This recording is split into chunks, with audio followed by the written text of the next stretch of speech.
அதிகாரம் 50 திருநடன புகழ்ச்சியில் 186வது பக்கம் எடுத்துக் கொள்ளுங்க.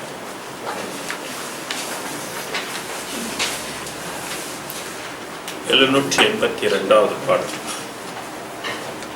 page 186, song 782.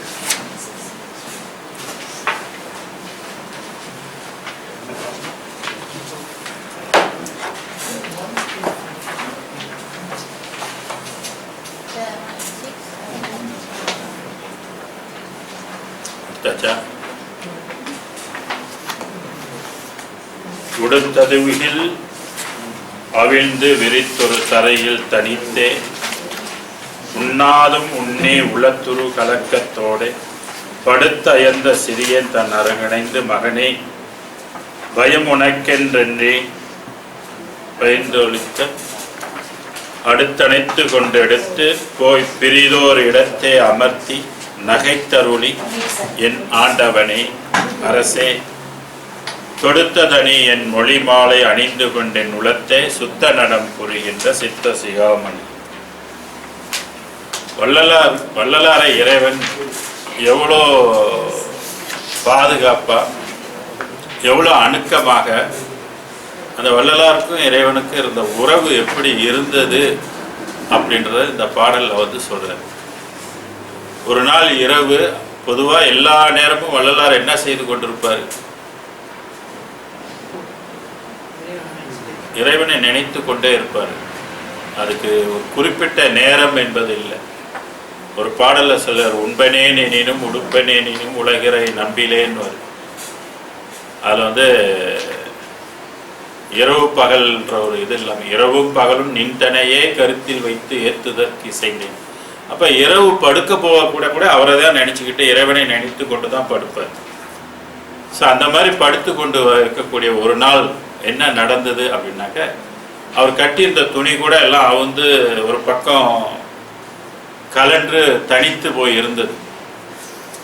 அந்த மாதிரி நேரத்தில் இறைவன் என்ன செஞ்சாராம், இவரை நினையாமல் நினைத்து கொண்டே இருக்கிறார். அப்படியே ஒரு அற தூக்கம் மாதிரி இறைவனை நினைத்து கொண்டே இருக்கிறார். எப்போ வருவார், எப்போ அருள் செய்வார் அப்படின்னு சொல்லி ஏங்கி கொண்டிருந்த நேரத்தில் ஒரு கலக்கத்தோட வருவாரா வரமாட்டாரா, இந்த ஜென்மத்தில் பிறவியை நம்ம போக்க முடியுமா முடியாதா அப்படின்ற ஒரு கலக்கத்தோடு இருந்த சமயத்தில் சிறியன் தன் அருகணைந்து இறைவன் அவர் பக்கத்தில் மகனே பயம் உனக்கேன். இந்த மாதிரி இறைவன் பல்வேறு இடத்துல வள்ளலாரை என்ன செஞ்சிருக்கிறார், அஞ்சேல் அஞ்சேல் என்றெல்லாம் சொல்லியிருக்கிறாரு, பயப்படாதன்னு இருக்கிறாரு.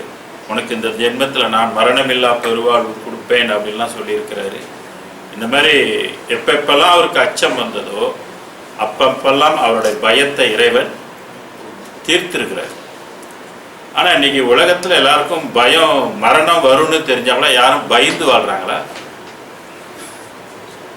இல்லைங்களா? யாரும் பயப்படுறது இல்லை. இன்னும் ஒரு மாதத்தில் இறந்து போனால் கூட யாரும் பயப்படுறது இல்லை. முடிஞ்ச இன்னும் கொஞ்சம் வாழலாம் அப்படின்னு தான் எல்லாம் நினைப்பாங்க. மரண பயமே இன்னைக்கு யாருக்கும் பெருசாக வர்றது இல்லை. அது இழுத்துட்டு இருக்க போதுதான் கொஞ்சம் பேர் பயப்படுவாங்க. ஐயோ எப்போ போகுதோ எது போகுதோ என்னடா செய்யறது அப்படின்னு.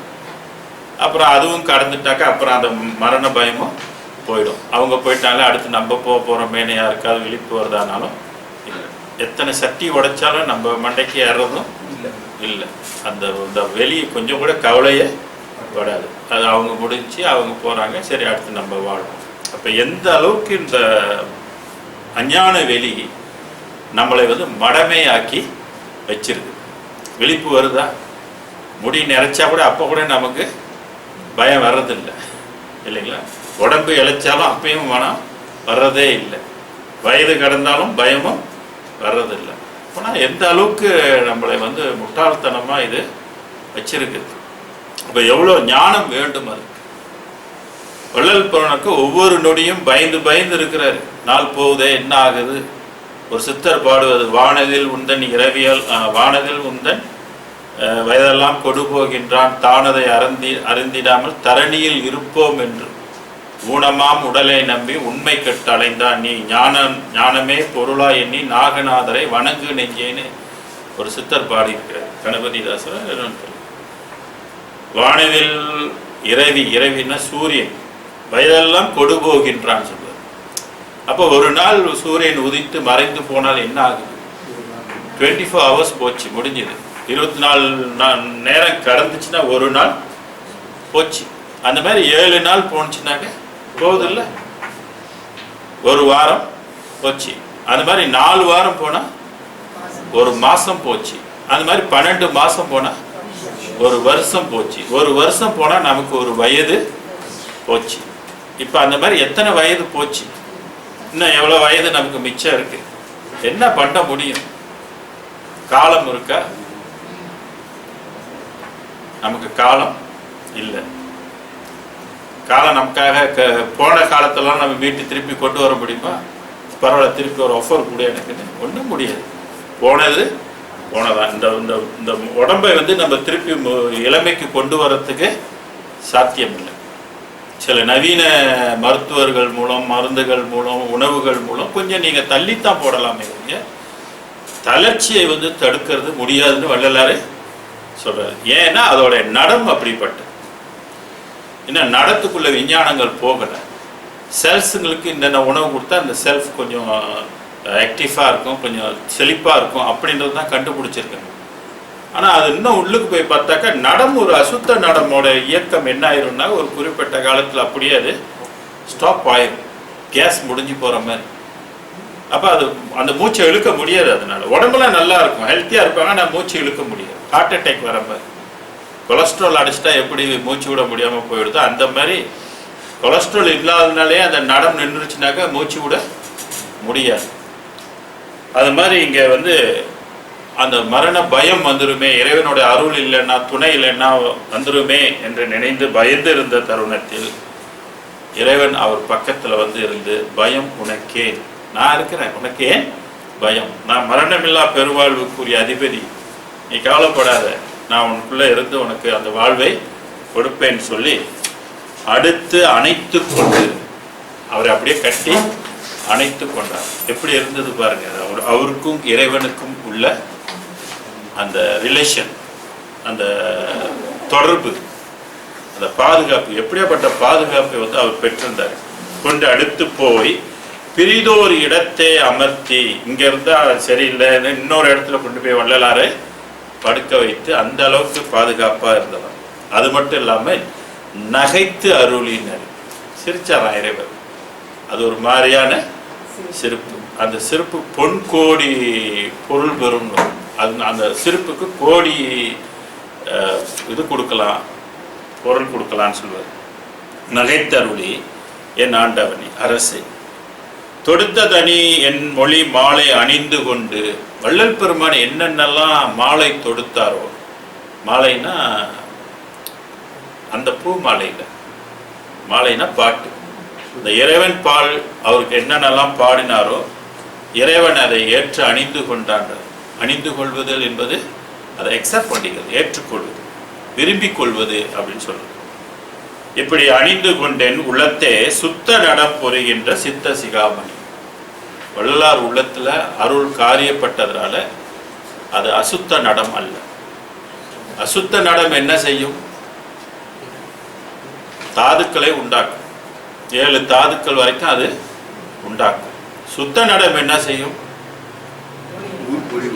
மாற்றும். அந்த 7 தாதுக்களையும் இது ஒளியாக மாற்றுகின்ற ஆற்றல் இருக்கு. வேற எதற்குமே இந்த ஆற்றல் கிடையாது. பராபரையோட நடம் காரியப்பட்டுச்சுனாக்க பராபரை உள்ளத்துக்கு தக்க மாதிரி அது உடலை மாற்றும். அப்படிதான் சித்தர்கள் எல்லாம் உடலை மாற்றி கொண்டு தான் போனாங்க. எல்லாமே அவங்களும் ஒளிநிலை பெற்றாங்க, பராபரை ஒளிநிலையை பெற்றிருக்கிறாங்க.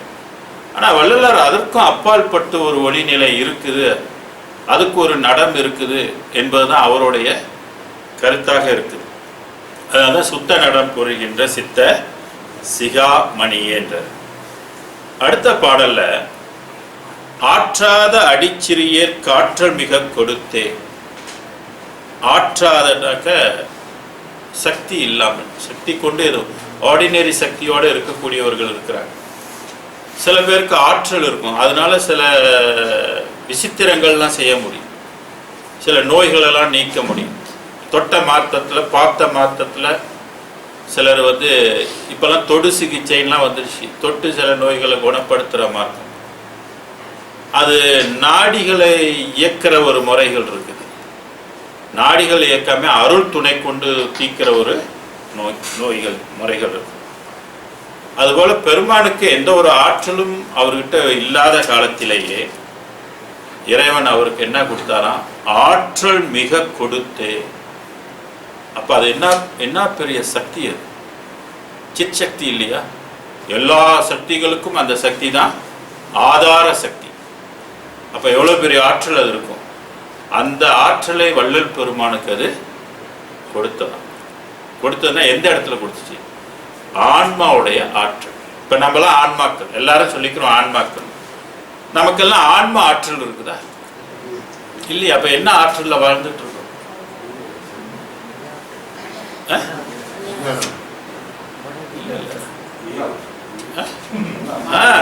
சாப்பாடு சாப்பிட்டா நமக்கு என்ன கிடைக்குது? சாப்பிடாம இருந்து பாருங்க, ஒரு நாள் இருந்து பாருங்க, 2 நாள் இருந்து பாருங்க, என்ன ஆகுது? சாப்பிடலன்னா ஆற்றல் இருக்குமா? ஆற்றல் இருக்கு. அப்படியே சாப்பிடாமே இருந்தா என்ன? ஆற்றல்லாம் அப்படியே இருந்து உள்ள ஆற்றல் எல்லாமே போயிடும். அப்ப நம்ம இயங்கி கொண்டு இருக்கோம்னா உணவு தான் அதுக்கு ரொம்ப முக்கியம். அந்த உணவினால் கிடைக்கின்ற ஆற்றல் நமக்கு போதுமா? அதுதான் ஆற்றல். அப்படின்னாக்கா நமக்கு அது பத்தாது. அது வெறும் ஆர்டினரி லெவல், சாதாரண உலக நடையில உள்ளவங்களுக்கு உணவு ஆற்றல்ல வாழ்கின்றவர்கள். இன்னும் சில பேர் மெடிடேஷன், யோகா, பிராணாயாமம்லாம் செஞ்சாக்க மன ஆற்றல் கொஞ்சம் கிடைக்கும். அது மன ரீதியில் அந்த மனதை பலப்படுத்தும் போது அவங்க சில ஆற்றல்கள் அவங்களுக்கு கிடைக்கும். இன்னும் சிலருக்கு உயிர் ஆற்றல் இருக்கு. உயிராற்றலையும் கடந்து என்ன ஆற்றல் இருக்குன்னா ஆன்மா ஆற்றல், ஆன்ம சக்தி. அப்ப வள்ளல் பெருமானுக்கு அருட்பெரும் ஜோதி ஆண்டவர் என்ன கொடுத்தாரா? ஆன்மால இயங்காத ஒரு பகுதியில இவருக்கு என்ன செஞ்சாரு? அந்த ஆன்மாவில ஆற்றலை கொடுத்து விட்டார். ஆற்றாத அடிச்சிறியனுக்கு ஆற்றல் மிக கொடுத்து. அதனால அகவல் வெளிவந்தது, அகம் காரியப்பட்டுச்சு, அக விளக்கம் அவருக்கு காரியப்பட்டுச்சு. அந்த அக விளக்கம் காரியப்பட்டதனால்தான் நமக்கு வந்து இன்னைக்கு ஒரு புது ரகசியத்தை, பரம ரகசியத்தை வந்து நமக்கு எடுத்து சொல்றோம். ஆனா அந்த பரம ரகசியம் கேட்கறதுக்கு நம்மில் பலருக்கு வந்து அறிவு இன்னும் ஓப்பன் ஆகல, மூடிக்கிட்டு இருக்குது. உள்ள அறிவை தான் எடுத்துக்க முடியுதோ, இல்லாத அறிவை ஒன்று சொல்லும் போது அதுக்கு ஏற்றுக்கொள்ள முடியல. அந்த எப்படி அந்த கிரகிக்கின்ற ஆற்றல் இருக்காது. கடவுளோட அருள் எப்போதுமே உயர்ந்ததை அதை கொடுத்துக்கிட்டே பம்ப் பண்ணிக்கிட்டே இருக்குது உலகத்துக்கு. காற்றுள்ள போதே தூற்றிக்கொள் சொல்லுவாங்க இல்லையா? அது மாதிரி நம்ம என்ன செய்யணும்?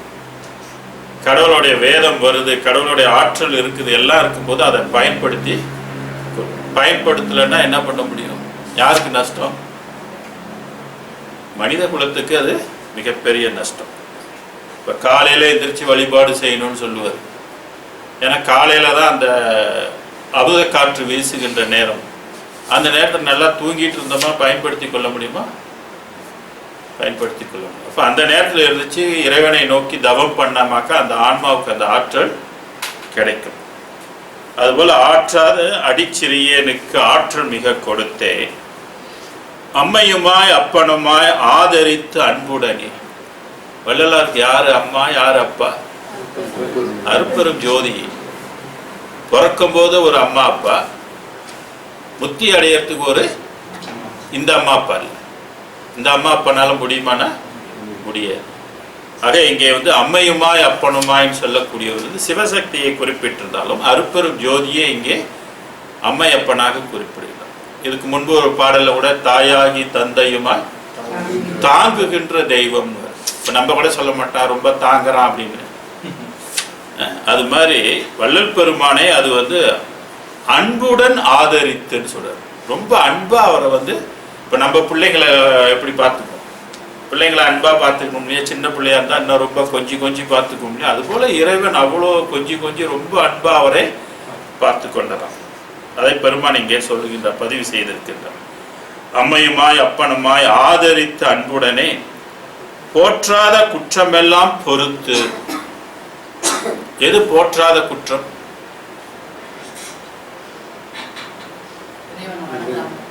இறைவனை வணங்காதது ஒரு போற்ற முடியாத ஒரு குற்றம். பிற உயிரை கொள்வது போற்ற முடியாத ஒரு குற்றம். பொய் பேசுவது போற்ற முடியாத ஒரு குற்றம். பிற உயிர்களுக்கு இன்னல் தருவது இதெல்லாம் போற்ற குற்றம் தான். போற்றாத, விரும்பாத, வெறுக்கத்தக்கக்கூடிய உயிர்களை கொள்வதெல்லாம். இப்படி போற்றாத குற்றம் எல்லாம் எத்தனையோ ஜென்மத்தில் செய்திருந்தாலும் எல்லா பதிவும் எங்க இருக்கும்? ஆன்மாவில் பதிவு. அந்த குற்றம் நீங்க தப்பிக்க முடியாது. அப்படியாப்பட்ட குற்றங்கள் எல்லாம் இறைவன் அருட்பெருஞ்சோதி பெருங்கருணைக்கு என்ன தன்மை? மன்னித்து அதை பொறுத்து அருளி இணை பூதலத்தார் வானகத்தார் போற்றி மதித்திடவே. பூதலத்தார் மட்டும் இல்லை, பூதலத்தாருக்கே இன்னும் கண்ணு தெரியல இல்லைங்களா? கருத்தும் மூடமா கிடக்குது, கண்ணும் பொட்டையா கிடக்குது. ஏதோ ஒரு சிலருக்கு தான் விளங்கி இருக்குது வள்ளலார் யார் அப்படின்பது. பூதலத்தார் மற்றும் வணங்குவதற்குரியவர் அவர் இல்லை. மாறாக வானகத்தார் சொன்னார். வானகத்தார் சொல்லும் போது யாரை குறிக்கிறது? எல்லா வெளிகளை, தேவர்கள் இருந்து மற்ற வெளிகள் உள்ளவர்கள் எல்லாம். இதுக்கு சான்றா இன்னொரு இடத்துல ஒரு பாடலை நம்ம எடுத்துக்கிட்டு இந்த இடத்துக்கு கொண்டு வரலாம். வையகத்தீர் வானகத்தீர் மற்றகத்தீர் நுமது வாழ்க்கையெல்லாம் வாழ்க்கையென மதித்து மயங்காதீர்கள். ஏன் அதெல்லாம் பெருசா நினைச்சு மயங்காதீங்கன்றது? ஏன்? அதுலயும் மாயை வாழ்க்கைலாம் இருக்குது, அதுலயும் மரண வர வாழ்க்கைலாம் இருக்குது. ஒளி உடம்பு தான், ஆனா அதுக்கும் அந்த உடம்புக்கும் என்ன வருமா? மரணம் வரும். அப்ப எந்த எல்லை வரைக்கும் மரணம் எது வரைக்கும் வரும் அப்படின்ற ஒரு சுவையை பண்ணமா? எது வரைக்கும் வரும்? பராபரை பரசிவத்துக்கு வரும். இது வள்ளலாருடைய அறிவுல கண்ட ஒரு பெரிய உண்மை. நமக்கு தெரியாது, ஏன்னா நம்ம அறிவுல அது முடியாது. ஆனா வேதம் அப்படி நமக்கு வகுத்து சொல்லுகின்றது. ஆக பூதலத்தார் வானகத்தார் போற்றி மதித்திட. அப்ப வள்ளல் பெருமான் யாரெல்லாம் வணங்கக்கூடியவர்களாக ஆக்கப்பட்டார். பூதலத்துல ஏதோ சன்மார்க்கத்தை கொஞ்சம் தெரிஞ்சவங்க வழங்குவாங்க, கொஞ்சம் தீவிரமா தெரிஞ்சுங்க இவரே இறுக பிடித்து கொள்வாங்க, இன்னும் கொஞ்சம் ரெண்டும் போட்டு உழப்பிக்கிட்டும் இருப்பாங்க. இன்னும் பல கோடி மக்களுக்கு இவர் யாருன்னே தெரியாது. இன்னும் சில பேருக்கு இவர் ஆம்பளையா பொம்பளையான்றதுல இன்னும் சந்தேகம் இருந்துகிட்டு இருக்கும் இல்லைங்களா? இவர் என்ன வேதம் கொடுத்திருக்கிறார் உலகத்துக்கு, எந்த கடவுளை பற்றி போதித்திருக்கிறார் என்று கண்டு அறியறது கூட பலருக்கு அறிவு, பல பட்டதாரிகளுக்கு கூட இதை அறிய முடியாது. நல்ல பகுத்தறிவாளர்கள் கூட அதை அறிய முடியாது. அப்ப அறியறதுக்கு என்னதான் வேணும்னு கேட்டீங்கன்னா என்ன வேணும்? புண்ணியம் வேணும், அந்த இறைவனோட கருணை வேணும். அந்த கருணை உங்களுக்கு இருந்தாதான் இதை நீங்க தெரிந்து கொள்ள முடியும், இல்லைன்னா இதை தெரிந்து கொள்ள முடியாது. ஆக பூதலத்தார் வானகத்தார் போற்றி மதித்திடவே ஏற்றாத உயர்நிலை ஏற்றி. இந்த மாதிரி நிறைய இடத்துல வரும். ஏறா நிலமிசை, செப்பாத மேல்நிலை, காணாத காட்சி, ஏற்றாத உயர்நிலை மேல் ஏற்றி. அப்ப உயர்நிலை என்று ஒன்று இருக்கு. இதுவரையில வந்ததெல்லாம் உயர்நிலை இல்லை. அதாவது நிலையில இருந்துட்டு அதுதான் உயர்நிலை. உயர்நிலைன்னு அதாவது முடிவு கட்டிட்டு இருக்குது. ஆனா அது உயர்நிலை இல்லை. ஏற்றாத உயர்நிலை மேல் ஏற்றி எல்லாம் வல்ல இறைமையும் தந்தருளிய என் இறைவனே. எல்லாம் வல்ல இறைமையும், இறைமை என்பது அந்த ஹோலினஸ் சொல்றது, இறைத்தன்மை. இறைத்தன்மை என்பது இந்த இடத்துல மற்றதுக்கும் இறைத்தன்மை உண்டு. ஆனா எல்லாம் வல்ல இறைத்தன்மை என்பது அதுக்கு கிடையாது. இப்ப பிரம்மானா அவரு ஒரு தொழில் செய்வார், விஷ்ணுன்னா அவரு ஒரு 2 தொழில் செய்வார், ருத்ரன்னா அவர் ஒரு 3 தொழில் செய்வார். இப்படி ஒவ்வொரு படிநிலைகள்ல உள்ளவங்க ஒவ்வொரு தொழிலை செஞ்சுட்டு அவங்கவுங்களுக்கு ஒரு குறிப்பிட்ட பவர் இறைவனால் கொடுக்கப்பட்டிருக்கு. அருட்பெருஞ்சோதிக்குள்ள எத்தனை கோடி பேர் வேலை செய்யறாங்க? 9 கோடி தலைவர்கள் வேலை செய்யறாங்க. அப்ப தலைவர்களுக்கு கீழே எத்தனை சக்திகள் வேலை செய்யும்? இந்த ஒரு உலகத்தை இயக்கிறதுக்காக ஒரு சக்தி எத்தனை கோடி சக்திகளை உருவாக்கி இந்த அண்ட சராசரங்களை எல்லாம் அது படைத்து காத்து ரட்சிக்குது இல்லையா? அது இயங்கலைன்னா உலகத்துல வேற எதுவுமே இருக்காது. அந்த பேர் உண்மையை இந்த அருட்பாவிலையும் அகவலையும் படிச்சாதான் அது தெரியும் நமக்கு. அதே மாதிரி மெய்யருள் வியப்புல ஒரு பாடல சொல்றார், அப்பா நின்னை என்று எங்கும் அணைப்பார் இல்லையே, அந்தோ நின்னை என்று அருள்வார் இல்லை, எப்பாலவர்க்கும் நின்னை என்று இறமை இல்லை ஏன் வரை. எப்பாலவர்க்கும் எந்த நிலையில உள்ளவங்களுக்கும் உன்னை போல இறைத்தன்மை என்பது இல்லை, எனக்கும் நின்மேல் என்று உலகில் இச்சை இல்லை ஏன். அப்ப மற்ற நிலைகள்ல உள்ளதுக்கு இறைத்தன்மையோட இதோட ஒப்பிட முடியாது. அததான் தனக்கு ஒப்பிமை இல்லா தலைவன் சொல்லுவார், தன்னிகர் இல்லா தலைவன் அப்படின்லாம் குறிப்பிடுவார். ஆனா என்ன பண்றது, போட்டு அதை சில பேர் என்ன செஞ்சுவாங்க, ஒன்றுபடுத்தி கொண்டிருப்பாங்க, நிகர் இல்லை என்றுவார். இப்படி எல்லாம் வல்ல இறமையும் தந்தருளிய. என்ன எல்லாம் வல்ல இறமையும் தந்தருளியன்னா என்ன அர்த்தம்னா, மற்றதுக்கெல்லாம் என்னென்னலாம் கொடுக்கப்பட்டிருக்கோ அதெல்லாம் இதுக்குள்ள அடங்கிவிடும். அப்ப இதனால் முடியாதது என்பது எதுவுமே இல்லை. அதான் அதனுடைய பொருள். இறமையும் தந்தருளிய என் இறைவனை எனக்கே தோற்றாதது தோற்றுவித்த துறை. தோற்றாததை தோற்றுவித்த துறை என்னது? இது தோற்றாதது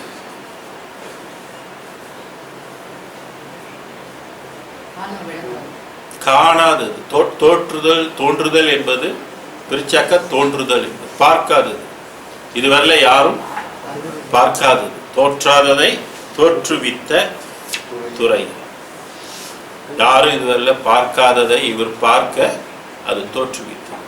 அதனால்தான் கண்டதெல்லாம் அனித்தியமே, கேட்டதெல்லாம் பழுது, கற்றதெல்லாம் பொய்யே, நீ கழித்ததெல்லாம் வீணை, உண்டதெல்லாம் மலமே, உட்கொண்டதெல்லாம் குறையே, உலகேறி இதுவரையும் உண்மை. அப்ப அவரோட காலம் வரைக்கும் ஒரு உண்மை வரல, இதுவரையும் உண்மை அறிந்திலரே. அப்ப வள்ளலாருக்கு முன்பு வந்ததெல்லாம் பொய்மையாக்கப்படுகின்றது, பொய்யாகின்றது. அதான் பொய் நெறி அனைத்தினும் புகுத்தாது என்னை செந்நெறி செலுத்திய சிற்றபை சிவம். சிற்றபையில சிவம் எப்பொழுதும் எங்க செலுத்தணும்னா சத்திய நிலைக்கு தான் அது கொண்டு போகும். ஆக தோற்றா தோற்றுவித்த துறையை என் உள்ளத்தே சுத்த நடம் புரிகின்ற சித்த சியாம். சித்தம்னாலே அறிவு. ஸோ விஸ்டம், கடவுள் என்பது ஒரு விஸ்டம். கடவுள் நமக்குள்ள காரியப்பட்டா நமக்குள்ள அறிவு ஆட்டோமேட்டிக்கா வந்துடும். சரி, இந்த அடுத்த பாடல்ல பாருங்க, மனதை பற்றி குறிப்பிடுறேன். நான் மனதை பற்றி உங்களுக்கு தெரிஞ்ச சில விஷயம் சொல்லுங்களேன். எனக்கு என்ன கேட்டீங்கன்னா, மனம் என்றால் ஒரு குரங்குன்னு சொல்லுவோம். நீங்கள்லாம் யாராவது ஒன்று சொல்லலாம், மனம்னா என்னன்னு சொல்லுங்க, பேயின்னு சொல்லுங்க. அப்புறம் என்ன சொல்லலாம், மனம் என்பது கண்ணுக்கு தெரியாதது. வேற, மனம் என்பது மாயை.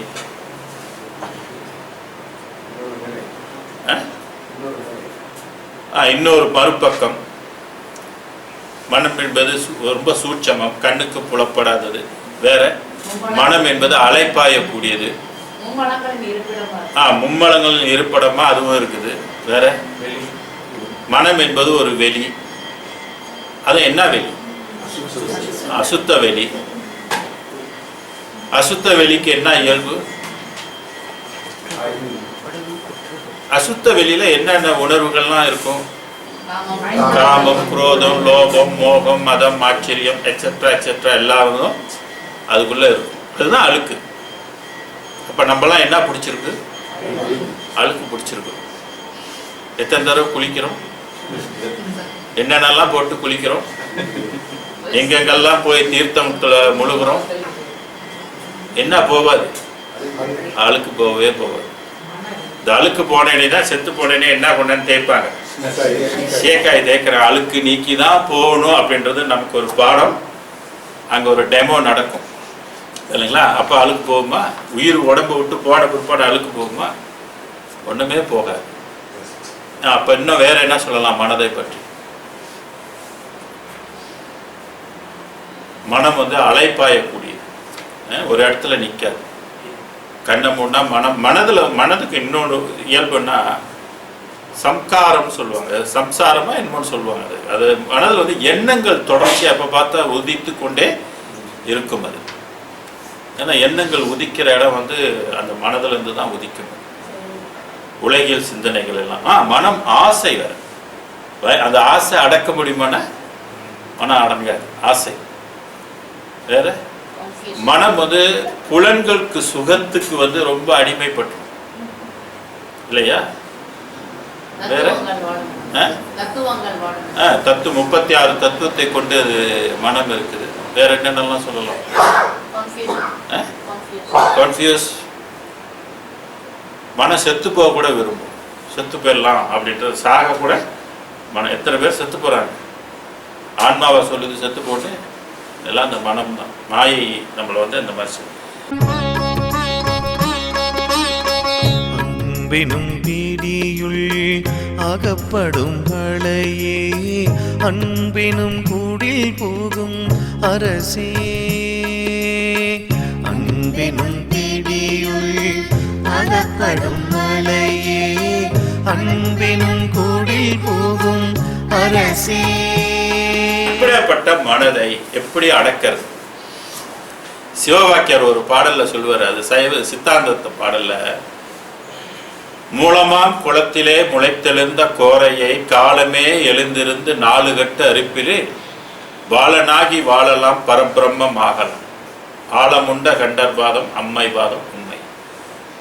மூலமாம் குளத்திலே முளைத்தெழுந்த கோரையை காலமே எழுந்திருந்து 4 கட்டு அரிப்பிலே. 4 கட்டு அறுத்த கோரை எதுக்கு கோரை அறுக்கிறது? புல்லெல்லாம் வெட்டிட்டு கோரை எடுத்து என்ன செய்வாங்க? அந்த புல்லை கட்டுவாங்க. அந்த புல்லை நல்லா கட்டிட்டாங்கனாக்கா அந்த புல்லு அசையுமா? அசையாது. அந்த மாதிரி இந்த மனதை என்ன செய்யணுமா? கட்டணுமா? கட்டாத காளையை கட்ட வேணும், ஆசை வெட்ட வேணும், வாசி ஒட்ட வேணும், எட்டாத கொம்பை வளைக்க வேணும், காயம் என்று இருக்குமோ வாழைப்பண்ணைன்னு ஒரு சித்தர் பாடினார். அந்த மனதை வந்து காளைன்னு சொன்னார். கட்டாத காளையை கட்ட வேணும், அதுக்கு ஆசை வெட்ட வேணும், வாசி ஒட்ட வேணும், எட்டாத கொம்பை வளைக்க வேணும். இப்படிலாம் சொன்னா யாருக்கு புரியும்? சித்தர்கள்லாம் இப்படிதான் பாடி வச்சுட்டு போவாங்க.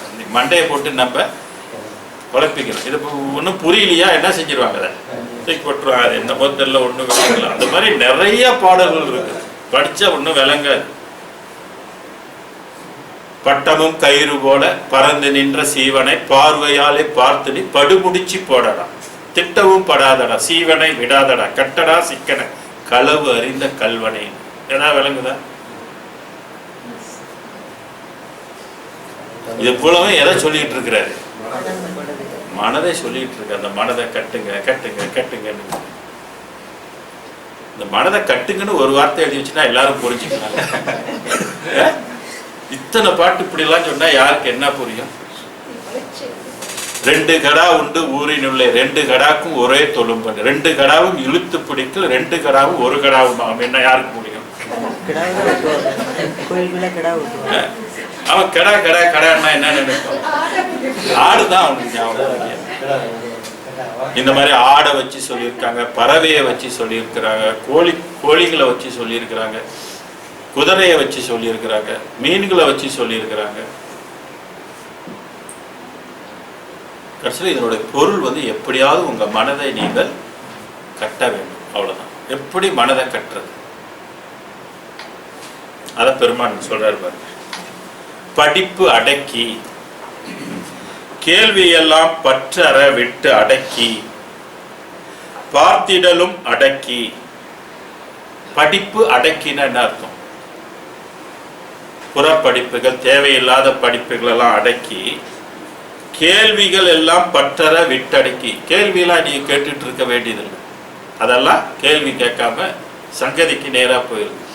அதனால இந்த மாதிரி தேவையில்லாத கேள்விகள் எல்லாம் அடக்கி பார்த்திடலும் அடக்கி. புலன் இல்லையா? கண் என்ன செய்யும்? பார்க்கும். கண் பார்த்தாலே மனம் ஆசைப்படும். ஸோ இதையும் அடக்கி. ஒரு பரிசம் எல்லாம் அடக்கி. பரிசம்னா தொடுதல், உணர்வுகள், தொடு உணர்வுகள் எல்லாம் அடக்கி. தடிப்புறும் ஊன் சுவை அடக்கி. ஊன் சுவைனா உணவு. அந்த 6 சுவை இருக்கு இல்லையா, அந்த சுவைகளெல்லாம், ஏன்னா 6 சுவை உள்ளுக்கு போட்டாலே ஞானம் பெற முடியாது. 6 சுவை சாப்பிட்றவங்களுக்கு ஞானம் சித்திக்காது. சைவ சித்தாந்தத்தில் இது வந்து இருக்கு. அதுதான் இங்க ஒரு சுவை அடக்கி. வள்ளல் பெருமானா அதை சொல்லி இருக்கிறார். 6 சுவை உள்ளவங்களுக்கு வந்து சித்திக்காதுன்ற ஒரு பாடல்ல இருக்கு. ஸோ ஊன் சுவை அடக்கி நீங்கள் கேட்கலாம், அப்போ 6 சுவை அடக்கிட்டு என்ன தான் சாப்பிட்றதுன்னு கேட்கலாம் இல்லைங்களா. பெருமா அதுக்கும் சில உணவுகள் எல்லாம் வகுத்திருக்கிறார். எவ்வளோ சேர்த்துக்கணும், உப்பு எவ்வளோ சேர்த்துக்கணும், மற்றது என்னென்னலாம் எவ்வளோ சேர்த்துக்கணும், காரம் எவ்வளோ சேர்த்துக்கணும், மிளகாய்க்கு பதிலாக என்ன சேர்த்துக்கணும், இதெல்லாம் நமக்கு ஒரு பெரிய லிஸ்ட்டே இருக்குது. உபதேச நூலில் நீங்கள் பார்த்தீங்கன்னாக்கா தெரியும். அப்புறம் கந்தம் எல்லாம் அடக்கி, கந்தம் என்பது வாசனை, பெர்ஃப்யூம்லாம் இருக்கு இல்லையா, இந்த சுகந்த நறுமணங்கள், ஊதுபத்தி, அது இது, இதையெல்லாம் அடக்கி சாதி மதம் சமயனும் சலக்கையும் விட்டு அடக்கி, அந்த இதையும் தேவையில்லை, இதெல்லாம் அடக்கி சும்மா நம்ம விருப்பம், இதெல்லாம் கடவுள் அடைய பெரிய தடைன்னு சொல்லிட்டு இதெல்லாம் அடக்கி படிப்படக்கி மடிப்படக்கி நின்றாலும் நில்லேன் நான் எனவே வனக்குரங்கு வியப்ப. நில்லேன் நான் எனவே எது இது? மனம் அடங்கு. இவ்வளவு அடக்கினாலும் இந்த மனம் அடங்காது. எது மாதிரி அப்படின்னா வனக்குரங்கு. வனக்குரங்குன்னா இது காட்டில் இருக்கக்கூட குரங்கு எப்படி இருக்கும்? ஒரு அடக்கமா ஒடுக்கமா ஒரு இடத்துல இருக்குமா? இருக்காது. அதை போய் அடக்கும் போது முடியுமா? முடியாது. அது என்ன செய்து கொண்டே இருக்கும், அதோட இயல்பு. குரங்குனாலே தலையே முதலாவது நம்ம மாதிரி நிற்காது. தலையே முதலாவது குரங்குக்கு தலை எங்கேயாவது பேசாமல் இப்படி நிற்க வச்சு பார்த்துருக்கீங்களா? என்ன செய்யும் அது? தலை இப்படினும் இப்படினும் இப்படி இப்படின்னு இப்படினும் இப்படின்னு இப்படின்னு இப்படியே சுற்றிக்கிட்டே தான் இருக்கும். அது மாதிரி வனக்குரங்கு வியப்ப, அந்த குரங்கு கூட வியக்கக்கூடிய அளவுக்கு என்ற மனக்குரங்கை, மனதை என்னன்னு சொல்றாரு? குரங்குன்ற. அப்ப நம்ம எது கூட வாழ்றோம்? நம்மளாம் பெருசா மனிதன் மனிதன் பேசிக்கிறோம், ஆறறிவுன்னு சொல்லிக்கிறோம். ஆனா உள்ளுக்கு ஒரு குரங்க வச்சுக்கிட்டு மனக்குரங்கு, மனக்குரங்கு மாதிரி உள்ளுக்கு ஒரு குரங்கோட நம்ம வாழ்ந்துட்டு இருக்கோம். அதான் டார்வின் என்ன சொன்னா, நம்மளாம் எந்த வர்க்கத்துல இருந்து வந்தவங்கன்னு, குரங்குல இருந்து வந்தவங்க. அவன் சொன்னதுல இவர் சொல்றத வச்சு பார்த்தா அது நியாயமா இருக்கு இல்லைங்களா? இன்னொரு வகையில பார்த்தா அது நியாயம் இல்லாமல் தெரியும். ஏன்னா மனிதன் என்றும் ஒரு தனி படைப்பு, விலங்கு என்பது ஒரு தனி படைப்பு. அதுக்கு மனம் இல்லை, நமக்கு மனம் இருக்குது. பட் இருந்தாலும் அந்த மனம் என்ன மாதிரி இருக்குன்னா குரங்கா. அது சுத்த மனமா இல்லை, சுத்த வெளியாக இல்லை, அசுத்த வெளியா இருக்கிறதுனால அதுக்கு குரங்காக பட்டம் சூட்டப்பட்டாச்சு. அப்ப மொத்தத்துல நம்மலாம் ஒரு குரங்கு. இந்த குரங்கை நம்ம வச்சுட்டு வாழலாமா? குரங்கோட வாழலாமா? ஆக இந்த வனக்குரங்கும் வியப்ப என்ற மனக்குரங்கை குதித்த துடிப்படக்கி. அது அழகா சொல்ற. இந்த மனக்குரங்கு என்ன செஞ்சதான்? குதித்த துடிப்பு அடக்கி. அப்ப இதுகிட்ட என்ன உண்டு? ஒரு துடிப்பு. யார் அடக்கிறது? யார் கட்டுப்படுத்துறது? அது டீனேஜ்ல சொல்ல வேணுமா? இன்னைக்கு ஏன் நிறைய பேருங்க ட்ரக்ஸ் அது இதுன்னு எல்லாம் ஒன்றும் அறிவை கொண்டு வாழ்றது இல்லை, புலன் இச்சைக்கு உட்பட்டதான் எல்லாரும் வாழ்றாங்கனாக்கா என்ன காரணம்? அது துடிப்பு. அதை இவங்க படித்த அறிவை கொண்டு அதை அடக்க முடியல. இன்னைக்கு கூட ஒரு டிவியில வந்து ஒருத்தர் குணான்னு சொல்லி பேசுவார் தெரியுங்களா, அந்த தத்துவ இதெல்லாம் பேச. அவர் கூட சொல்றாரு, இன்னைக்குள்ள படிப்பு வந்து அந்த ஒரு மனதையோ கட்டுப்படுத்துக்கோ அது வந்து முடியல அப்படின்னு சொல்றாரு. பெரிய பட்டதாரியா இருக்கிறாங்க பார்த்தீங்கன்னா அவங்களும் தப்பெல்லாம் பண்ணிக்கிட்டு இருக்கிறாங்க. அது வந்து அந்த அறிவு வந்து பத்தலை. அப்ப வேற ஒண்ணு தேவைப்படுது அவங்களுக்கு அப்படின்றது. அப்ப வேற ஒண்ணுன்னா என்ன தேவைப்படும்? இதுதான் வந்து கடவுளுடைய அனுக்கரகம், அருள் தேவைப்படுது அப்படின்னு நம்ம புரிஞ்சுக்கணும். ஏன்னா அருள் தான் என்ன செய்யும்னா அடைக்கும். இப்ப பழமை காலத்துல இருந்த போக்குக்கும் இப்ப இருக்கிற போக்குக்கும் நம்ம வந்து சந்தோஷப்படுற மாதிரி இருக்குதா? மனிதனுடைய குணங்கள், மனிதனுடைய போக்குகள், மரியாதைகள் எல்லாம் குறைஞ்சி போயிருக்கா, கூடி போயிருக்கா? ஏன்? அப்ப என்ன ஆச்சு? ஏன் அவங்களுக்கெல்லாம் இருந்துச்சு, முன்னோர்களுக்கெல்லாம் இருந்துச்சு, அவங்களுக்கு யாரும் சொல்லி கொடுக்கலையே. மரியாதை எல்லாம் அன்னைக்கு உள்ளவங்களுக்குலாம் இருந்துச்சு, இன்னைக்கு உள்ள பையங்களுக்கு வர மாட்டேங்குது. அன்னைக்கு அவங்களுக்கு அந்த படிப்பு கூட இல்லை இருந்தது. ஆனா இன்னைக்கு எல்லா படிப்பும் உயர்ந்த படிப்பு இருக்குது, இருந்தும் அது இல்லை. என்ன காரணம்?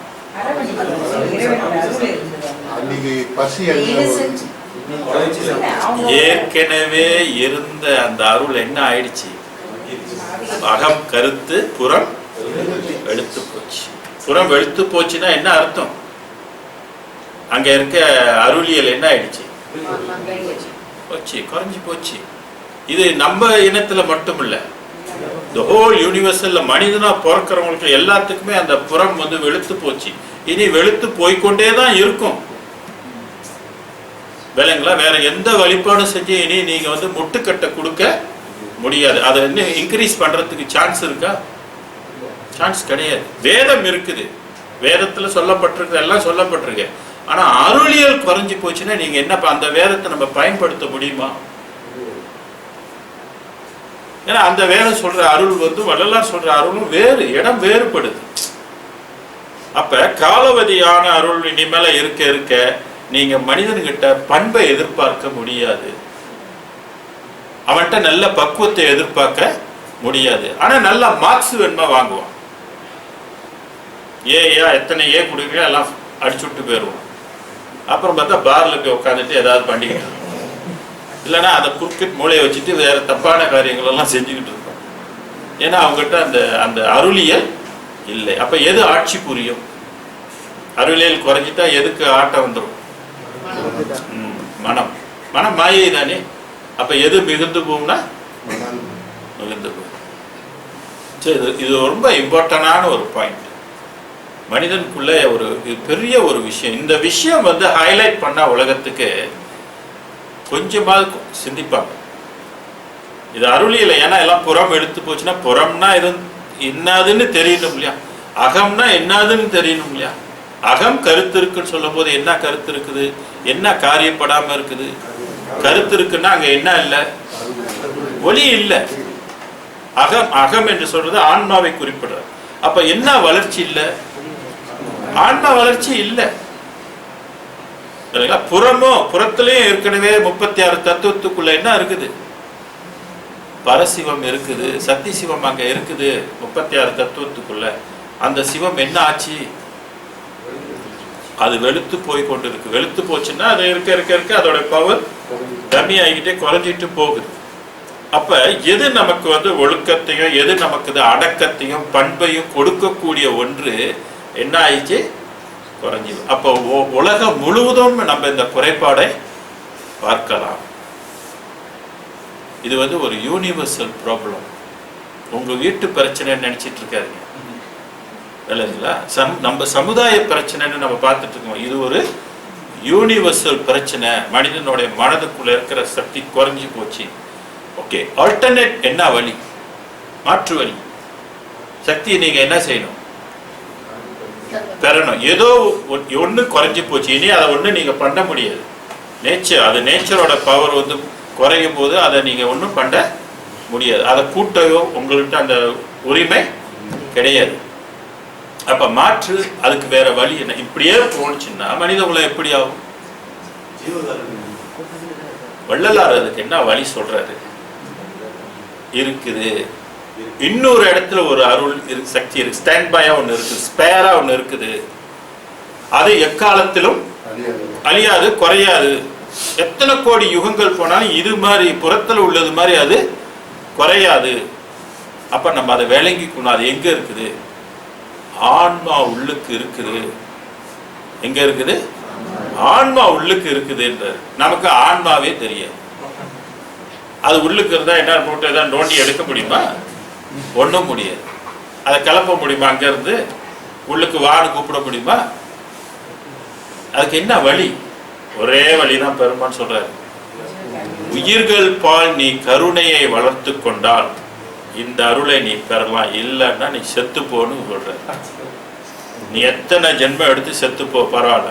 எப்ப நீ இந்த உயிர் கருணையை நீ எடுத்துக்கொள்ளியோ அன்னைக்கு தான் நீ உய்ய முடியுன்ற. வேற வழி இல்லை. வேற வேற எதையுமே நீ இதுல கொண்டாந்து வச்சு பார்க்காதன்ற. ஏன்னா நான் அதை அனுபவிச்சுட்டேன் அப்படின்ற. வேற வழி இல்லை. உயிர் கருணை தான் இனி இனி ஸ்பேரா இருக்கிறது. எனர்ஜியை நீங்கள் பெறுவதற்கு இதுதான் உபாயம்ன்றது. இதை விட்டால் வேற உபாயம் இல்லை. நீ வாசி பயிற்சி செஞ்சா இது வரணுன்றது அவசியம் இல்லை. நீ தலைகளாக நின்று தவம் பண்ணணும்னா இது வரணும்னு அவசியம் இல்லை. நீ காட்டில் போய் உட்காந்து தவம் பண்ணா பண்ணிட்டு போ. ஆனா இந்த அருள் உனக்கு வரணுன்றது அவசியம் இல்லை. எதுவுமே எவ்வகைதான் தவம் செய்யணும் எய்தறிதாம் தெய்வம் அது சொல்றாருல்ல. எவ்வகைதான் தவம் செய்யணும். அப்புறம் நம்ம எங்க போறோம், எப்படி என்ன பண்றது? எந்த வழியிலாலும் இந்த அருளை நீங்கள் பெற முடியாது. ஒரே வழியை தவிர. அதான் ஜீவகாரணமே ஞான வீட்டுக்கு திறவுகோல், சாவி அதான் வச்சுட்டார். அப்ப நம்ம அவரோட வழிக்கு போகணுமா, அல்ல நம்ம ஒரு மார்க்கத்தை வச்சுட்டு நீ ஏன் வழிக்கு வான்னு இழுக்கிற? சொல்லுங்க. அவர் ஒரு ரூட்டை போட்டு நீ என் வழியில வா, துறை இது, வழி இது, துணிவுது, நீ செய்யும் முறை இதுன்னு இறைவனே அவருக்கு ஒரு ரூட்டை, தனி ரூட்டை போட்டு கொடுக்குறாரு இல்லையா? நீ வாஸ்டத்துக்கு ஏதாவது பண்ணாத, பழசெல்லாம் பண்ணாத, பிற முயற்சி செய்தோறும் தடை விதித்த குருவேன்ற. அப்படி இருக்கும்போது நம்ம நல்லா விளங்கி கொள்ளணும், வேற வழி நமக்கு இல்லை. அதையும் சொல்றாரு பல்வேறு இடத்துல. கூடும் கருணை திருக்குறிப்பை இற்றை பொழுதை குறிப்பித்து வாடும் சிறியை வாட்டமெல்லாம் தீர்த்து வாழ்வித்திடல் வேண்டும். பாடும் புகழோயும் நினையல்லால் துணை வேறில்லை பரவெளியில். பரவெளியில வேற துணை இல்லை, எல்லாம் லெப்ஸ் முடிஞ்சு போச்சு. பஸ் இல்லை ஏறி போறதுக்கு. என்ன பண்றது? ஒண்ணு இந்த ஞானம் நமக்கு மரணமில்லா பெருவாடு தெரியாம இருந்தாலும் போறது. ஏதோ வாழ்ந்துட்டு செத்து போயிடும் திருப்பி வரும் ஒண்ணும் தெரியாது. இப்ப தெரிஞ்ச பிற்பாடு இருக்க முடியலையே. தெரியாம வாழ்ந்துடலாம் தெரியுங்களா? தெரிஞ்சிட்டாதான் ரொம்ப சங்கடமா இருக்கு. என்னடா இந்த உடம்பு பொய், இந்த மனம் பொய், இந்த சுகம் பொய், இந்த அறிவு பொய், இந்த உறவு பொய்ன்னு ஒன்றும் தெரியாம ஒரு கூட்டம் இருக்கு இல்லையா? அது நல்லா என்ஜாய் பண்ணிட்டு போகலாம், அது நிம்மதியா போயிடலாம். அது இந்த எல்லாம் தெரிஞ்சு விட்டு நமக்கு கிடைக்காம இருக்குது பார்த்தீங்களா? இதுதான் பெரிய போராட்டம். இதுதான் வருந்த வைக்கும், வேதனைப்பட வைக்கும், முயற்சி பண்ண வைக்கும். எப்படியாவது முயற்சி பண்ணுவோம். இது கடவுளா பார்த்து கருணை காட்டினாதான் போச்சு. இல்லைன்னா நிச்சயமா இறக்கும் போது மிக வேதனையோட இறப்போம். இந்த ஜென்மத்தில் நம்ம கிடைக்கலையேடா, இவ்வளோ சொல்லிட்டோமே, இவ்வளோ பாடிட்டுமே, இவ்வளோ ஞானம் நம்ம கேட்டுட்டோமே இல்லையா? தெரியாம இருந்தா பரவாயில்ல, தெரிஞ்சுட்டு நமக்கு கிடைக்கலன்னா அது உள்ளுக்குள்ளது இயங்கும். இந்த 2 வாரம் கிளாஸ் இல்லைன்னா எப்படி இருந்துச்சு?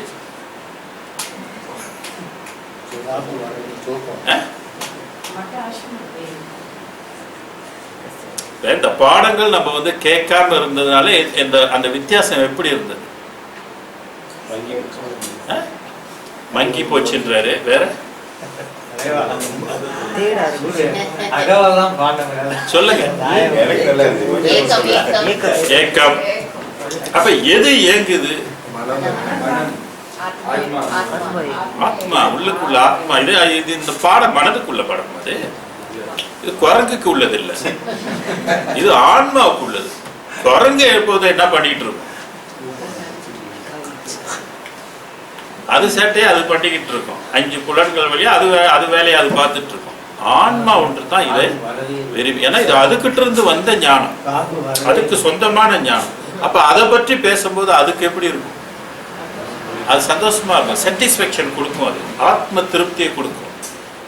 நான் ஏற்கனவே சொல்லியிருக்கேன், இது ஒரு உரம் போல. அவர் உடம்புக்கு கொடுப்பாரு அப்புறம் இல்லைங்களா? இது நான் கொடுக்கறது ஆன்மாவுக்கு. இது ஒரு ஆன்மாவுக்கு நீங்க உள்ளுக்கு கொள்முதல் பண்ணி கொண்டு இருக்கிறீங்க. ஆக இப்படி உள்ள இந்த மனதை எப்படியாவது அடக்கணுன்றாங்க சித்தர்கள், கட்டணுன்றாங்க, சில இடத்துல உருக்கணுன்றாங்க, சாக அடிக்கணும்னு கூட சொல்றாங்க. மனமது மாய, மனமாயை தான் மாய, செத்துப்போ, மனம் செத்துப்போன்றாங்க, சாக அடின்றாங்க. எப்படி மனதை சாக அடிக்கிறது? பெட்ரோலை ஊற்றி அப்படியே உயிரோட கொளுத்தினா கூட மனம் சாக, அந்த நெருப்பு அதை சுடாது. கடவுள் பாருங்க எப்படியாப்பட்ட ஒரு பொருளை அமைச்சு வச்சிருக்காரு. மனமே கொளுத்தி சாக முடியல. AK-70 போட்டா கூட மனம் சாகாது, உடம்பு தான் செத்துப்போம், மனம் சாகாது. உலகத்தில் இருக்க எந்த பொருளையும் கொண்டு மனதை இதுவரையில சாகடிக்க முடியாது. அப்படி ஒரு பொருளை வந்து இறைவன் உருவாக்கி இருக்கிறார்னா அது என்ன பொருள்னு நம்ம என்னைக்காவது எந்த விஞ்ஞானியாவது அதை ஆராய்ச்சி பண்ணியிருக்கிறாங்களா? சொல்லுங்க. மனம் இறந்த மகிமையினால் முத்தியாச்சு என்ற ஒரு சட்டமுனிவர். அப்ப மனம் என்ன செய்யணும்? இறக்க வைக்கணும், கட்டணும், இறக்கணும், சாகடிக்கணும், இப்படியெல்லாம் பொருள் கொண்டு சொல்றாங்க.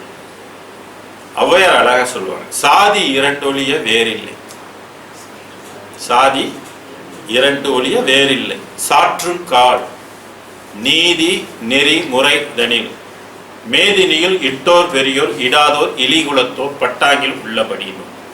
என்ன பொருள்? சாதின்னா என்ன? எந்த ஜாதி? இப்ப சில சொல்லுவாங்க ஆண் ஜாதி பெண் ஜாதின்னு சொல்லுவாங்க. அவங்க அதை சொன்னாங்க. சாதி என்பது கலை, பிங்களை ஆண்களை. சாதி இரண்டோலிய வேறில்லை. ஏன்னா அந்த ஆன்மா வந்து ரெண்டு குதிரைன்னு சொல்லுவாங்க. ஆன்மா வந்து ரெண்டு சுவாசத்துல தான் இயக்கிக்கிட்டு இருக்குது, வர்றதும் போறதும், போக்குவரத்து இதுதான். அப்ப சாதி இரண்டோலிய வேறு.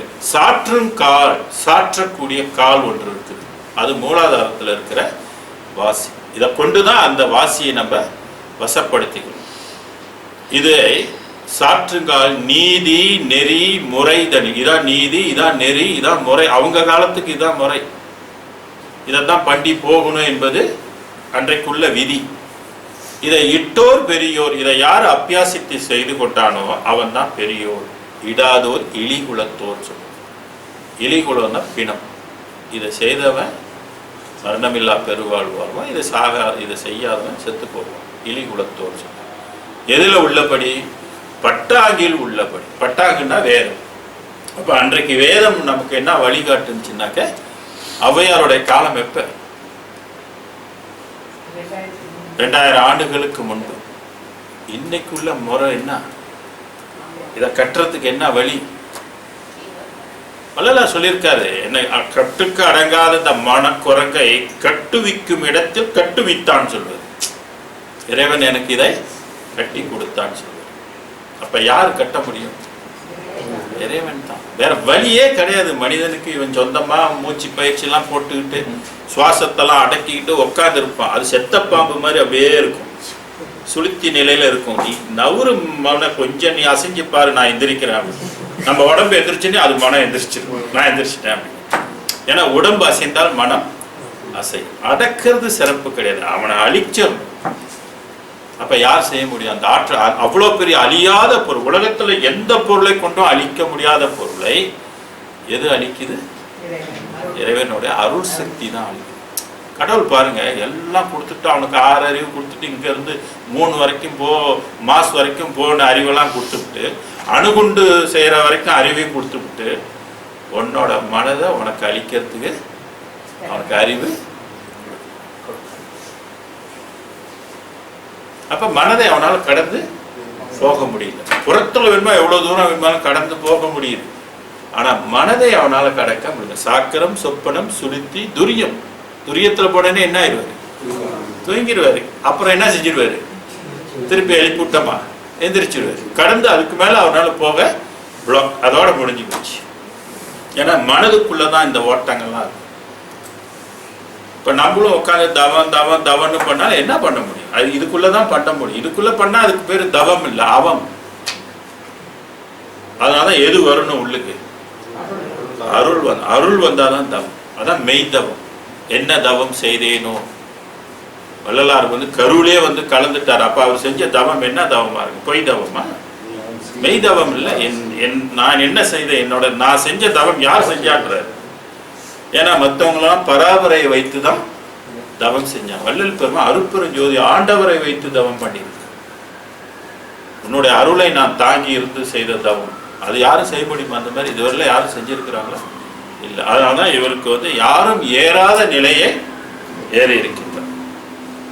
ஆக மனக்குரங்கு குதித்த துடிப்படக்கி ஆட்கொண்ட துறையே வள்ளல் பெருமானே. அப்ப இது வந்து உள்ளத்துல ஆட்கொண்டுச்சுனாக்க மன துடிப்பு என்ன ஆயிடும்? அடங்கி அலைப்பாயாது. வேற வழி இல்லை. அருள் துணை கட்டாயம் இருந்தால் தான் இது சாத்தியப்படும். அருள் துணை இல்லைன்னா முடியாது. அதுதான் அருள் பெற முயலுகின்றது. பெருமான் வந்து அருளை எப்படியாவது நீ பெற முயற்சி செய். அதுதான் இந்த அடக்குவது மட்டும் இல்லை, இது என்ன செஞ்சிடும், அடுத்து அடக்கி அதை கரைத்து வெளியாக்கி கரைச்சிடும். கரைஞ்சி போயிடுச்சுன்னா அந்த மனம் கரைந்தால் எப்படி வெளியாகும்? ஏன்னா அதுவும் நீர்வெளி தானே. அப்ப என்ன ஆகும்? கண்ணுல இருந்து மலையா ஊத்தும் அது பாட்டுக்கா தண்ணி. எவ்வளவு ஒரு வாளி எடுத்து வச்சாக்க அது வாளி நிறைஞ்சிடும், அவ்வளோ தண்ணி ஊற்றும். ஏன்னா உள்ளுக்கு இருக்கிற வெளிகள் எல்லாமே வெளியே நீங்க ஒவ்வொரு வெளியும் கரைத்து கரைத்து கரைத்து தான் நம்ம கடவுள் உலகத்தை பார்க்க முடியும். அப்ப எத்தனை வெளி கரையும்? முதல்ல 6 கோடி சக்தி வலிமை உள்ள இந்த மனம் கரைக்கணும். சும்மா ஒரு பேப்பர் மாதிரி நினைக்கிறது. 6 கோடி சக்தி போடும். எவன் அதை கடந்து போக முடியும்? இந்த கடவுள் இவ்வளோ பவர் கொடுக்கூட இல்லையா? பாவம் மனுஷன். மனுஷனால அவனை அதை கடந்து போகிறதுக்கு வாய்ப்பே கிடையாது. அதனால கடவுளுடைய அருள் மட்டும்தான். இதெல்லாம் விளங்கி தெரிந்து தான் நம்ம அவர்கிட்ட என்ன ஆயிரும், சரண்டர் ஆயிரும். என்னால முடியாதுப்பா, நீ பார்த்து என்னை கூட்டிட்டு போ, இல்லைன்னா எனக்கு வேற உபாயம் இல்லை. பெருமான் எப்படியெல்லாம் வேண்டும். என்னால் ஆவது ஒன்று உண்டோன்னு வருது. என்னால ஒரு துரும்பும் அசைக்க முடியாது. நீ இல்லைன்னா, உன்னோட அருள் இல்லைன்னா பிரம்மா விஷ்ணு கூட ஒரு துரும்பு அசைக்க முடியாதுன்னா நான் ஒரு சாதாரண பூலோகத்துல மனுஷன், நான் என்ன செய்ய முடியும்னு கேட்பாரு இறைவன். என்னால என்ன செய்ய முடியும்? அப்ப இவ்வளவு பெரிய சக்தியை நீ அவங்களுக்கு கொடுத்துட்டு என்ன கடந்து வாரானாக நான் எப்படி கடந்து போறது? இது என்ன நியாயம்? எங்க நியாயம் இருக்கா? இல்லையே. அப்ப கடவுளை என்ன சொல்றாரு? சரி, உன்னால முடியாது, என்னால முடியும் தானே. அப்ப நீ என் வழியில வரணுமா இல்ல நான் உன் வழியில வரணுமான்னு கேட்டானா என்ன பண்ணும்? இப்ப யார் வழியில நம்ம போகணும்? அருட்பெரும் ஜோதி லேட்டஸ்ட் வேதம் 6ஆம் திருமுறையில என்ன நமக்கு கொடுக்கப்பட்டிருந்தோ அந்த வழியில போனாதான் நம்ம இந்த உலகத்துல. ஏன்னா இது ஒண்ணுதான் மேலேறும் வீதி, மற்ற வீதிகள் எல்லாம் இல்செல்லும் வீதின்னு வேற அட்வைஸ் பண்ணியிருக்கிறாரு. என்ன பண்றது? அப்ப மற்றதெல்லாம் பிடிச்சிக்கிட்டு இருந்தோமாக்க நம்மளுடைய கால விரயம். ஏன்னா அந்த புறத்துல இருக்கிறது மறுபடியும் சார்ஜ் ஆகாது. எவ்வளோ மந்திரம் நீங்க போட்டாலும் சரி, சரவணபாவ போட்டாலும் சரி, நமச்சிவாயம் போட்டாலும் சரி, இல்லை மூலாதார கணபதி மந்திரம் போட்டாலும் சரி, இல்லை இருக்கிற 7 கோடி மந்திரங்களை போட்டாலும் சரி, எதுக்குமே அந்த இதை நீங்கள் இனி நிறைவு செய்ய முடியாது. இந்த மெயின் பாயிண்ட் நம்ம வந்து விளங்கிக்கணும். புறத்துல இருக்கிற சக்தி குறைஞ்சி போச்சு, இனிமேல ஒன்றும் பண்ண முடியாது. அதனால்தான் இன்னைக்கு நிறைய நம்மளுடைய கேன்சர் நோயிலெல்லாம் நிறைய பேர் ஏன் இறக்குறாங்கனாக்கா அந்த எதிர்ப்பு சக்திக்கு உள்ளது குறைஞ்சி போச்சு, உடம்புக்குள்ள பலம் குறைஞ்சி போச்சு. ஏன்னா சிவம் குறைஞ்சி போனது. அப்போ நம்ம இன்னொரு சுத்த சிவம் இருக்கு, அதை தான் ஆன்மாக்குள்ள இருக்கு. அதை ஒரே வழி நீங்கள் ஜீவகாருண்யத்தில் தான் பண்ணணும். இந்த வகையை நம்ம புரிஞ்சுக்கிட்டா நம்மளோட வழிபாடு என்னது? என்ன ஆகிடும்? உயிர் கருணை தான் வழிபாடு. முடிஞ்சு போச்சு. அபிஷேகம் ஆராதனைலாம் நமக்கு முக்கியம் இல்லை. அது சைவ சித்தாந்தத்துக்கு வேணுமா அதெல்லாம் இருக்கலாம். சுத்த சிவத்துக்கு வரும்போது ஜீவகாருணை தான் முக்கியமாயிடுச்சு. அப்போ உயிர்களுக்கு நம்ம செய்கிற தொண்டு தான் கடவுளுக்கு செய்கிற தொண்டு. அப்போ கடவுள் பார்க்குறாரு, நீ உயிர்களுக்கு என்ன தொண்டு செய்கிற? பசித்திருக்க உயிருக்கு என்ன கொடுக்குறாங்க? ஞானமே இல்லாத உயிருக்கு நீ எவ்வளோ ஞானம் கொடுத்துருக்குற? நல்ல வேலை, நல்ல ஜாப் எனக்கு ஒன்று கொடுத்துட்டேன். ஆமா, அது கடவுளுக்கு நான் ரொம்ப கோடி நன்மை சொல்றேன். ஒரு பிச்சை மாதிரி போட்டு பரவாயில்ல, எல்லா வரைக்கும் ஞானம் இல்லாமல் இருக்கு, தெளிவு இல்லாமல் இருக்கு, நீ இந்த வேலையை எடுத்துக்க அப்படின்னு கொடுத்துட்டாரு. கவர்மெண்ட் சர்வன்ட் மாதிரி இல்லைங்களா? இப்போ நீங்களும் என்ன செய்யணும்? இந்த ஞானத்தை நீங்களும் கற்றுக்கிட்டு மற்றவங்களுக்கு, ஞானம் இல்லாதவங்களுக்கு இதை போதித்து அவங்களுக்குள்ள அதை வளர்க்கணும். இதுதான் பெருமான் வந்து விரும்புகிறார். ஆக துணிந்தனக்கும் கருணை செய்த துறையே, துடிப்படைக்கு ஆட்கொண்ட துறையே, என் உள்ளத்தே சுத்த நடம் புரிகின்ற சித்த சிகாம். சுத்த அறிவு, சுத்த மணியாக இறைவன் இருக்க அருப்பெரும் ஜோதியாக இருக்கிறான். இதுதான் அணையவாரீர் என்னை அணையவாரீர் அணிவளர்ச்சி சம்பளத்தில் அணையவாரீர். நம்ம படிக்கும்போது கூட இந்த இதில் கூட அணைய வருக அப்படின்னு கூட நீங்கள் மாற்றி படிச்சுக்கணும். காக்க வருக, அணைய வருக, அருள வருக அப்படின்லாம் சேர்த்து படிச்சுக்கணும். சரி, இந்த பாடலோட நம்ம இன்னைக்கு நிறைவு செய்து கொள்வோம். அருட்பெரும் ஜோதி அருட்பெரும்